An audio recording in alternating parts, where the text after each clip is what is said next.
الحمد لله رب العالمين والصلاة والسلام على سيد الأنبياء والمرسلين أما بعد أعوذ بالله من الشيطان الرجيم بسم الله الرحمن الرحيم يا أيها الذين آمنوا اتقوا الله وكونوا مع الصادقين صدق الله العظیم. پسر نوح با بدا نشست خاندان نبوتش گم شد. پسر نوح با بدا نشست خاندان نبوتش گم شد. سگے اصحاب کہف روزے چند پینے کا گرفت مردم شد. حضرات محترم، ہمارے وہ بھائی جو کسی سبب اور وجہ سے بری صحبت کے شکار ہو گئے ہیں، ظاہری اسباب اور ذرائع کے اعتبار سے وہ کون سی چیزیں ہیں کہ جس سے ہمارے ان بھائیوں میں سدھار آ جائے، اس تعلق سے کچھ عرض کروں. تو ہمارے نوجوان کس طرح سے صحیح راستے پر آ سکتے ہیں؟ صحیح راستے پہ آنا اور لگانا کوئی مشکل بات نہیں ہے. ان کو راہ راست پہ لانے کے بہت سے طریقے ہیں. ان طریقوں میں سے جو سب سے بہتر طریقہ ہے وہ اللہ نے کیا فرمایا؟ یا ایھا الذین آمنوا اتقوا اللہ وکونوا مع الصادقین. اے لوگو، ایمان والو، اللہ سے ڈرو اور سچوں کے ساتھ ہو جاؤ. یہ کسی خاص موقع پر آیت نازل ہوئی تھی، لیکن اس کا حکم عام ہے. سچائی سے کیا مراد ہے؟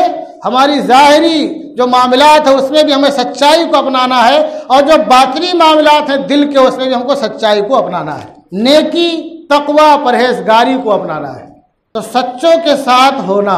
اب اس زمانے میں ہم سوچیں کہ سچے لوگ ہم کو کہاں ملیں گے؟ دنیا خالی نہیں ہے. اس دور میں بھی اللہ کے اولیاء ہیں. یہ اور بات ہے کہ ہم مرنے کے بعد ان کی قدر کرتے ہیں. جن کی صحبت میں رہ کر کے بڑے بڑے بگڑے ہوئے لوگ سنبھل جاتے ہیں اور سدھر جاتے ہیں. وہ شاعر بولتا ہے، یک ساعت صحبت با اولیاء، ایک ساعت صحبت با اولیاء بے از صد سالہ طاعت بے ریا. یعنی اللہ کے نیک بندے کی ایک لمحے کی صحبت 100 سالہ بے ریا کی عبادت سے بہتر ہے. آج دفعہ اللہ کے نیک بندوں کی نگاہیں پڑتی ہیں تو لوگوں کے قلوب مڑ جاتے ہیں، ان کے قلوب روشن ہو جاتے ہیں، گناہوں سے تائب ہو جاتے ہیں، اپنی عادتوں کو چھوڑ دیتے ہیں، ان کا اخلاق سنبھل جاتا ہے. بہت سے واقعات موجود ہیں، کتابوں میں حوالے کے ساتھ بھی لکھے ہوئے ہیں کہ تھوڑی دیر کی صحبت نے، کسی نیک شخص کی صحبت نے فلاں کی زندگی کو سنبھالنے کا اور سدھارنے کا وہ ذریعہ بن گئی. اس کے ساتھ ساتھ ایک اور طریقہ ہے، تھوڑا ٹائم دینا پڑے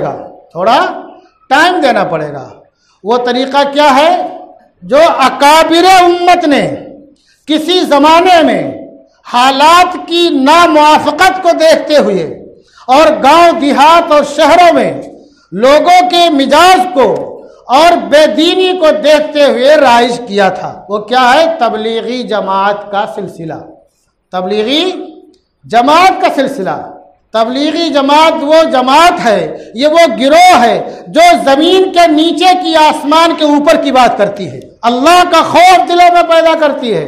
سیاست سے، کسی گروہ سے، کسی تنظیم سے اس کا کچھ لینا دینا نہیں ہے، اور اللہ واسطے یہ خدمت کرتی ہے. دھیان رکھو، اپنا خرچہ، اپنا ہرجہ، اپنا بسترا، اپنا بوریا، اپنا کھانا، اپنا پینا. تو جو لوگ اس میں لگ جاتے ہیں ان کے قلوب مجلہ اور مصفہ ہو جاتے ہیں.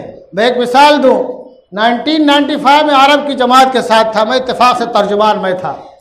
تو ایک شیخ تھے، انہوں نے مثال دے کے بتایا، کہا انڈا ہے، کہا انڈے کو آپ دھوپ میں رکھو خراب ہو جائے گا. انڈے کو آپ اگر مرغی کے پر کے نیچے رکھ دو اس میں بچہ پیدا ہو جائے گا.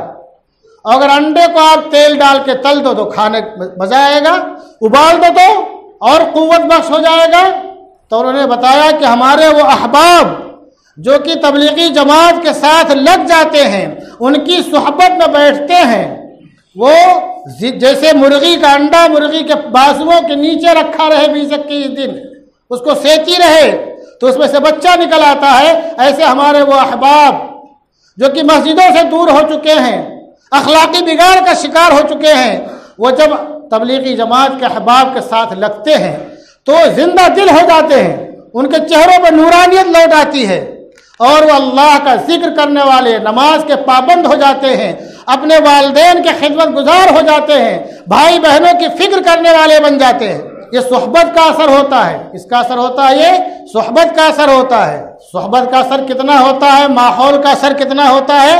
ایک بہت بڑے عالم علامہ ابن خلدون جو ماہر علم العمران ہیں، وہ لکھتے ہیں کہ جو جانور صحرا میں رہتا ہے اس کی کھالوں میں درستی اور سختی رہتی ہے، اور جو جانور آبادیوں میں رہتے ہیں ان کے کھالوں میں نرمی ہوتی ہے، ان کے مزاج میں نرمی ہوتی ہے۔ جو صحرا میں رہتے ہیں ان کے مزاج میں سختی ہوتی ہے۔ کیا ہے؟ یہ ماحول کا اثر ہے۔ تو تبلیغی جماعت میں جو لوگ جڑتے ہیں، لگتے ہیں، ان کے ساتھ رہتے ہیں، میں نے رہ کر کے دیکھا ہے، آپ تجربہ کر کے دیکھو، آپ تجربہ کر کے دیکھو، 24 گھنٹے کا ان کا جو معمول ہے، کوئی ایسا وقت نہیں ہے جو سنت کے خلاف گزارتے ہوں۔ ایک امیر کی اطاعت اور بالکل ٹائم ٹیبل سے کب تعلیم ہونی ہے، کب مذاکرہ ہونا ہے، کب گشت کے لیے جانا ہے، لوگوں سے ملاقات کے لیے جانا ہے، کب اپنے بھائیوں کو سمجھانا ہے۔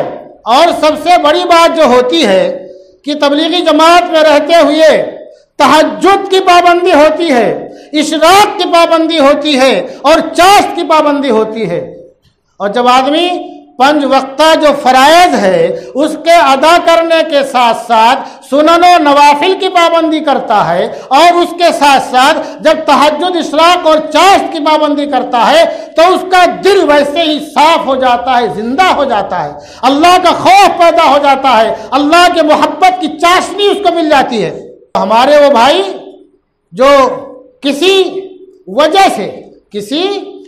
سے ادھر ادھر ہو گئے ہیں، اگر وہ تبلیغی جماعت کے ساتھ لگ جائیں، اور ان کو 2-4 دن کے لیے نہیں لگانا ہے، دھیان رکھو، 4 مہینہ کے لیے بھی مت لگاؤ، پورا 1 سال کے لیے لگاؤ، تاکہ مکمل چارج ہو جائے۔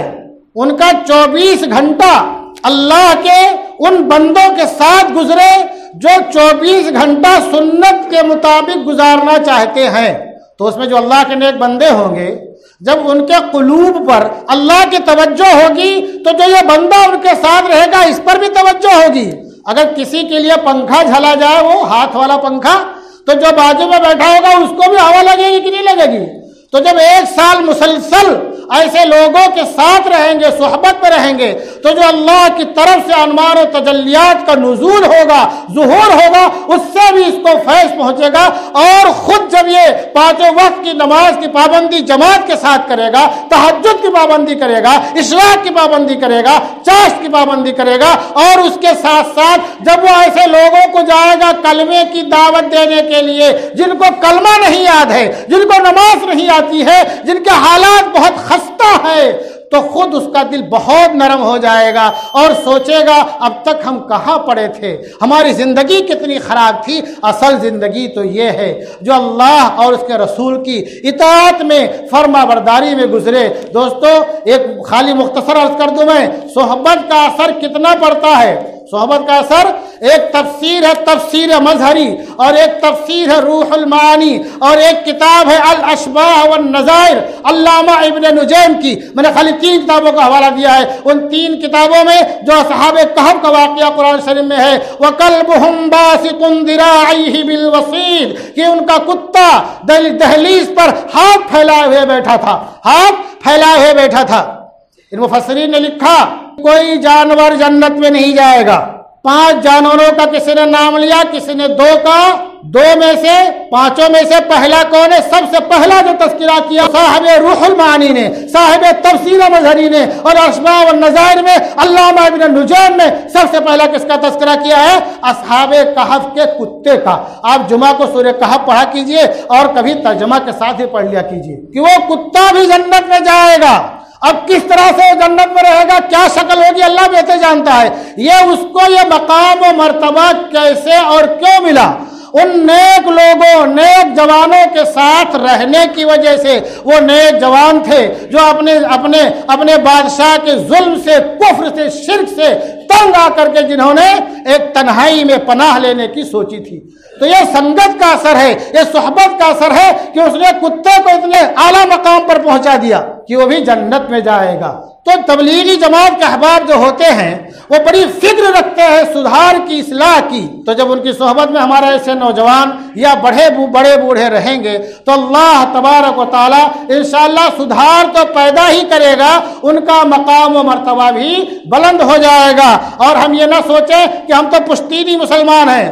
شاعر نے کیا کہا کہ پسر نوح با بدا نشست، خاندان نبوتش گم شد۔ نوح علیہ السلام کا صاحبزادہ وہ کافروں کے ساتھ رہتا تھا، ڈوب گیا، عذاب آیا تو بچ نہ پایا اور مر گیا۔ لیکن کیا کہا، سگے اصحاب کہف روزے چند پے نیکا گرفت مردم شد، کہ اصحاب کہف کا کتا تھوڑے دن تک نیکوں کے ساتھ تھا، اس کا تذکرہ ہونے لگا، قرآن میں اس کا تذکرہ ہوا۔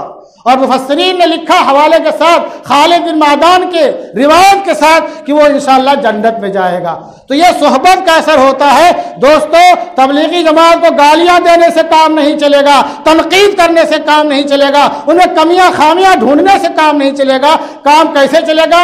آپ خود اس میں جاؤ، دیکھو کتنا اونچا کام ہے، کتنا اچھا کام ہے لوگوں کی سدھار کے لیے، لوگوں کو بنانے کے لیے، بگڑوں کو صحیح ڈھرے پہ لانے کے لیے۔ ہمارے وہ نونہار جو کہ دھرے سے بچھڑ گئے ہیں، راستے سے بچھڑ گئے ہیں، ان نوجوانوں کے سرپرستوں کی ذمہ داری ہے بغیر کسی تاخیر کے، اور جو ڈھرے سے نہیں بچھڑے ہیں ان کو بھی مضبوطی پیدا کرنے کے لیے بغیر کسی لیٹ لطیف اور تاخیر کے ان کو فوراً 1 سال کے لیے آپ جماعت بھیج دیجئے۔